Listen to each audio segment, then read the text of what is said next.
some feta,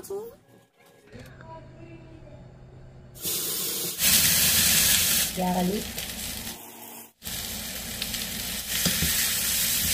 adding tomato paste, some water, some salt, some paprika, some tomatoes,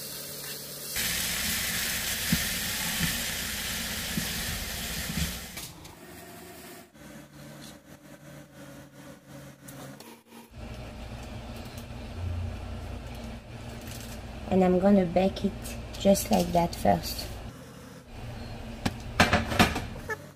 Some mayonnaise and mustard, wrap in the oven. I'm gonna toss some arugula, salt, and feta.